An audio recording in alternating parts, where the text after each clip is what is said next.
Yeah, hi, my name is Pavan Soni. I'm an innovation evangelist and a teacher. Now, today's discussion is about social innovation. Before we talk about social innovation, it's important that we speak about what is innovation and what is not innovation. We often use these two words, which is creativity and innovation, quite interchangeably, and we think they are the same.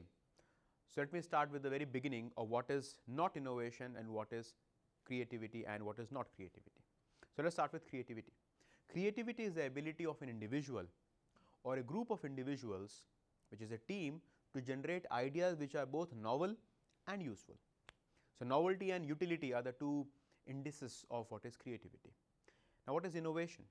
Innovation is the ability of an institution, an organization or a group of individuals to commercialize an idea, which is to say that while creativity is about generating ideas, innovation is about commercializing ideas.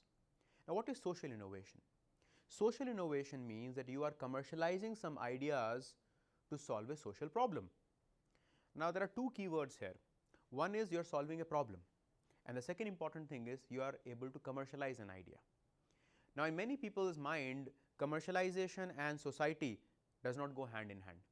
They think that commercialization is evil, earning money is bad when you are trying to solve a social problem. Let me ask you this. Recently, we had a flood in Kerala.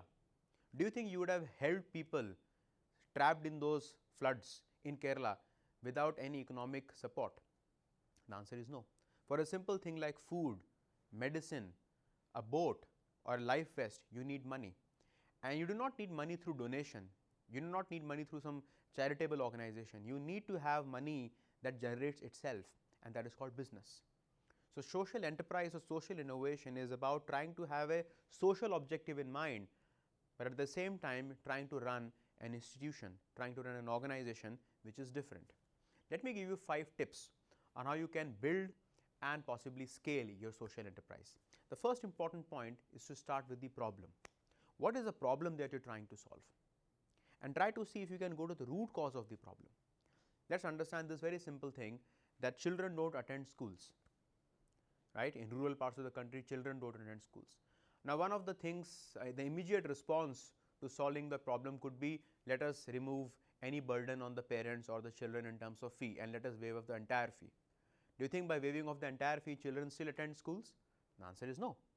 Then you go peel the onion a bit and go to certain level of root causes, and you try to see that why children do not attend schools. Maybe they are finding it difficult to cope up with the school syllabus or teachers. Maybe that parents do not feel incentivized or encouraged enough to send their children to school. Maybe the teachers are not good, maybe the infrastructure is lacking. Where is the problem? Or maybe they do not have career options. They do not understand, if I get studied, if I get educated, I go to school, then I go to college, what next? Anyways, I have to come back to my family business, or I have to do some other chore, why should I really bother about studies? So, to create the incentive. How did some of the people or some of the institutions in our country created the incentive? They went to the root cause even further, and they realized that most parents do not send the children to school because they can utilize the time of their children to doing something better, maybe earning some more money, maybe helping them in the field, and they anyways have 2 or 3 more mouths to feed. And that is where somebody came up with this very interesting idea of a midday meal. Now, what happens in a midday meal? Meal is being taken care of by the school or some other authorities, and to get that midday meal, children come to school, and while they are at school waiting for the meal or just had a meal, they get taught, and over a period of time the habit gets cultivated. So, they develop interest in education, parents see a value of education, and that is where a whole host of people in our country through this midday meal scheme have joined mainstream education. So, you see, the starting point of any innovation, social or commercial, has to be understanding the problem that you are trying to solve, and nobody can tell you the problem better than the customer themselves. So, instead of sitting in these cozy environments, try and go to the field, try and talk to the real people, the people whose problem you are trying to solve. That is the first point. The second point is, try to see if you can generate ideas which are different from the normal ideas on trying to address the problem. Innovation is so much about the problem as much as about the novelty of the idea itself. Can you think of a very different way in which we can look at the idea? Let me take another example here. Syringes. single shot syringes. Now we have seen so many cases where diseases get spread because the syringe gets reused, and very innocently you see somebody pricking you, or a doctor or a compounder using a syringe which has been used previously, and you do not know what the disease this may cause. Now one way is to educate the compounders, the doctors. Second way is to ensure that the price of a new syringe comes down, etc. But there could be a very different and a very creative way of addressing this problem. What if you create a syringe which cannot be used second time? Now how do you create a syringe that cannot be used second time? Now one is that you ask somebody to break the needle of the syringe.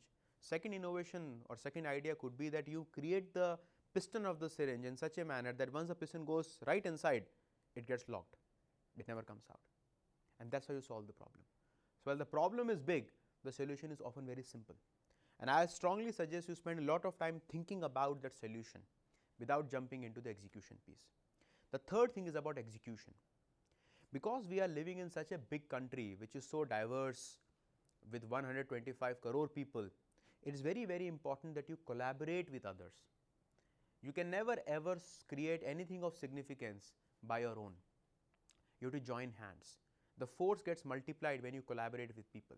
Try to see people, try to see institutions, organizations, groups who have a similar moral fabric as that of yours, who have a broad understanding of what the problem you are trying to solve, but they have resources which are complementary to you. They may have money, they may have local understanding, they may have political connections, they may have connection with some international NGOs. Try to work with them. Don't try to take everything on your own shoulders, because frankly speaking, even if you have time, you may not have competence. So that is the third thing, which is the importance of collaboration. The fourth thing is the very, very important thing, which is about being frugal, right? Frugal means being very careful about how you spend your money. Today you may have funds, today you may have investors, but what if tomorrow these people pull their hands out? You do not want to be dependent on somebody else's whims and fancies on who funds you. It's your idea, you make it work. And what is very critical for all of you to understand is that frugality will take you a long, long way. Some of the most innovative companies in the world are very frugal, including the Bill and Melinda Gates Foundation. They don't splurge money by flying business class. They take care, though they have huge amount of money, but they ensure that the money is spent wisely, which is frugality. And the last thing, not the least of course, is don't wave away from your purpose. What often happens is that when you start getting money, you get drowned into that. Your sense of purpose, the very thing that you started off with, you get lost.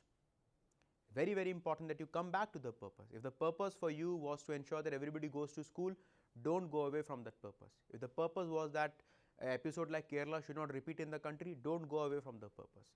Keep the purpose right in the center of your entire expedition. So to begin with, let me paraphrase, which is to start off with, have an understanding of problem, spend a lot of time generating novel ideas, collaborate. Don't try to do everything by your own self.